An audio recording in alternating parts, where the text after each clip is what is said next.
Halo semua, pernah kepikiran nggak gimana sih caranya kita mundurin atau membalik sebuah proses?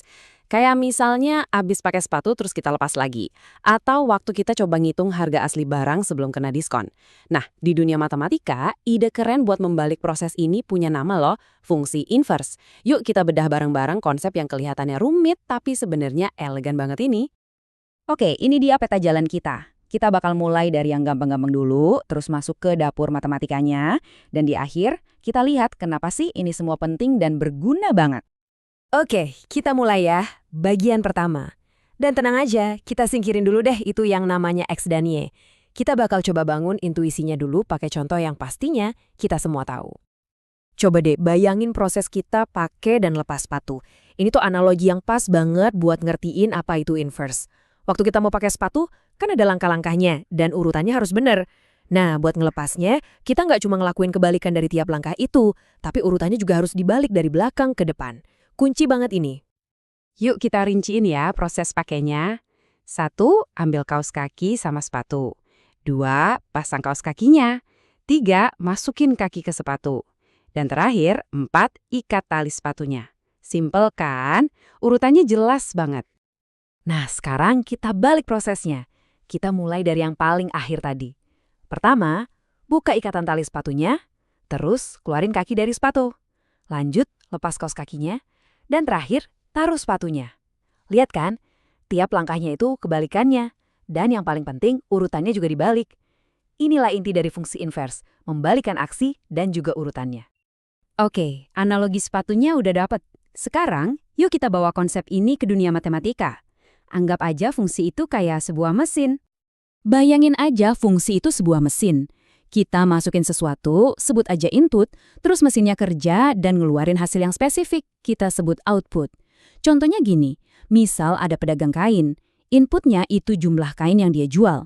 Mesin fungsinya bakal ngitung, dan outputnya adalah total keuntungan yang dia dapat. Simpelnya, setiap input pasti ngasih satu output yang unik. Nah, diagram ini ngejelasin semuanya dengan pas banget.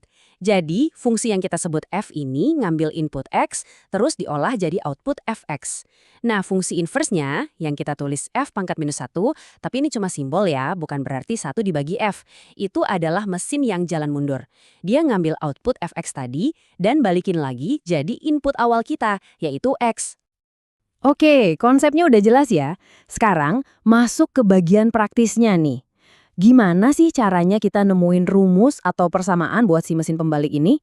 Gimana cara kita ngebangunnya pakai algebar? Ini dia resepnya, ada 4 langkah gampang. 1. Ubah dulu fx jadi y. Ini biar nulisnya lebih enak aja. 2. Nah, ini langkah kuncinya. Tukar posisi x sama y. Ini nih yang secara matematis ngegambarin proses membalik yang kita omongin dari tadi. 3. Setelah ditukar, tinggal pakai skill aljabar kita buat nyari nilai y yang baru. Dan terakhir, kalau udah dapat, ganti lagi y-nya dengan simbol f-1x, biar resmi jadi fungsi inverse. Nah, selain cara biasa tadi, ada juga nih trik cepetnya. Ini keren banget karena nunjukin kalau kita paham pola sebuah fungsi, kita bisa nebak inverse-nya. Coba lihat yang kiri, buat fungsi linear. Kelihatan kan operasinya dibalik, kali jadi bagi, tambah jadi kurang. Terus yang kanan, buat fungsi rasional. Lihat deh polanya. A sama D tukaran tempat, terus tandanya juga ganti. Trik-trik kayak gini beneran bisa ngirit banyak waktu loh. Nah, ini nih yang bikin penasaran. Pertanyaannya, apakah semua fungsi itu pasti punya inverse? Apa semua mesin matematika bisa kita puter balik gitu aja? Jawabannya, ternyata nggak semua bisa. Nah, yuk kita cari tahu kenapa ada fungsi yang bisa dibalik dan ada yang enggak. Kuncinya ada di sini.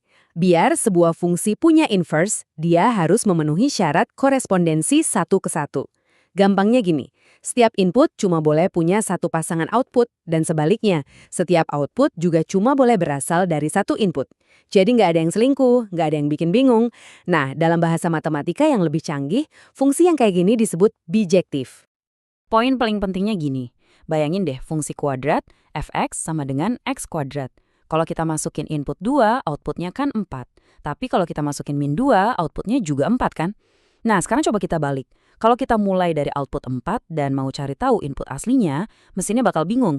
Ini tadi asalnya dari 2 atau min 2 ya? Nah, karena ada kebingungan ini, fungsi kuadrat nggak punya inverse yang jelas. Jadi, aturan 1:1 ini benar-benar syarat wajib. Oke, sekarang kita lihat dari sisi visualnya. Hubungan antara fungsi dan inversnya itu cantik banget kalau digambar. Benar kata orang, kadang satu gambar bisa ngejelasin lebih banyak dari 1000 rumus. Jadi, ada semacam keajaiban visual di sini. Kalau kita gambar grafik sebuah fungsi dan inversnya di satu tempat yang sama, kita bakal lihat sesuatu yang keren banget. Grafik inversnya itu persis kayak bayangan cermin dari grafik aslinya, dan cerminnya itu adalah garis lurus Y sama dengan X. Yuk kita lihat contohnya, kita mulai dari fungsi yang gampang. Y sama dengan 2X plus 6. Nah, grafiknya itu garis lurus yang naik ke atas ini. Terus, pakai cara aljabar atau pakai trik cepat tadi, kita dapat inversnya Y sama dengan setengah X dikurang 3. Coba perhatiin, grafiknya jadi kelihatan lebih landai ya. Dan inilah dia si cermin ajaibnya.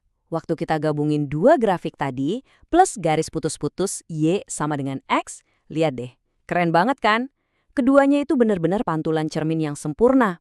Secara matematis, ini artinya kalau ada titik A, B di grafik asli, pasti ada titik B, A di grafik inversnya. Pas banget. Oke, jadi kita udah bahas analoginya, cara ngitungnya, sampai visualnya di grafik. Tapi, terus kenapa? Kenapa ini semua penting? Di mana sih kita bisa pakai kekuatan membalik ini di kehidupan nyata? Fungsi inverse itu bukan cuma teori di buku pelajaran loh. Ini tuh alat yang super berguna. Contohnya di dunia kriptografi, buat bikin pesan rahasia. Enkripsi itu fungsinya. Nah, dekripsi atau mecahin kodenya itu inverse-nya. Atau pas kita konversi suhu dari Celsius ke Fahrenheit, itu kita pakai fungsi. Buat balikin lagi dari Fahrenheit ke Celsius, ya pakai inverse-nya. Pernah nggak sih coba ngitung harga asli barang yang lagi diskon 20%? Nah, itu juga sebenarnya kita lagi pakai konsep fungsi inverse. Sebagai penutup, coba deh sekarang Anda pikirin. Dalam kehidupan sehari-hari, proses undo atau membalik apa sih yang paling sering Anda lakuin? Mungkin tanpa sadar? Bisa jadi sesimpel waktu kita coba ingat-ingat lagi jalan pulang.